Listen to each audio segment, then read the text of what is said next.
Well, we're out on the Wolf River today. We're up by the Shiocton area. We're kind of continuing our annual walleye tagging assessment.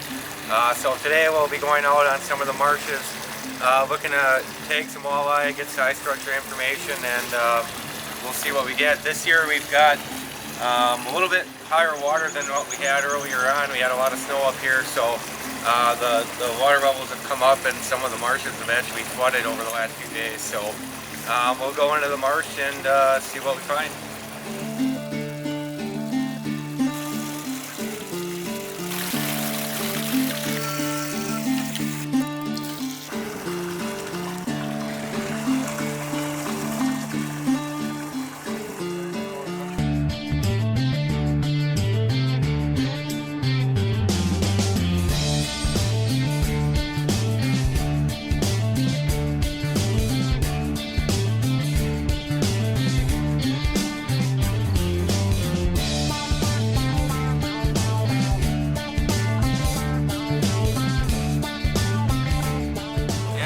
One of the misconceptions that we often get from people is they hear we're shocking a lake or something like that, and they think we can shock the whole lake at once, but realistically the boat really up by the probe, there's about 15-20 foot radius that really we're effective at. So we just kind of move around real slow, 1-2 miles an hour, and cover area, and we're only effective down to 3 or 4 feet of water. So you know, you can't shock the whole thing at once. It's just kind of the radius of the boat, and we just kind of move along slowly. And the key is, you know, you hit the fish just enough to stun them so you can net them, and then as you can see, once they hit the tank, they're already up and ready to go.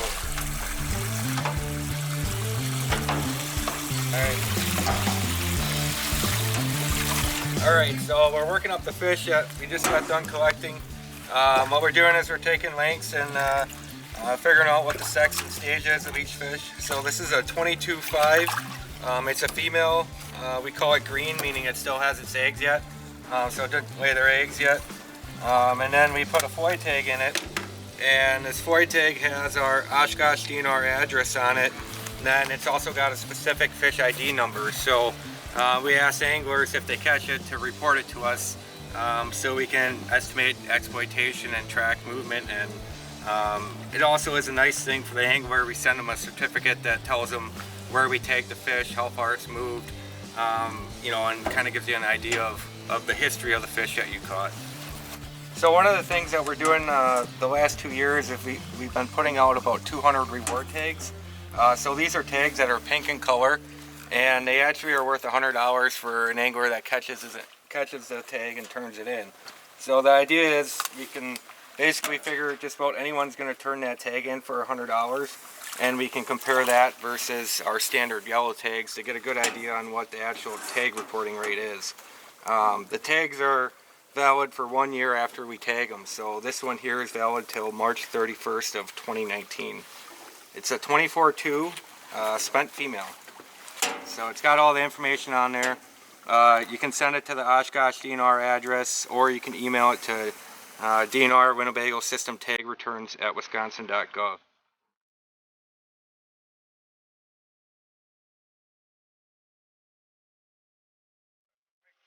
Whoa.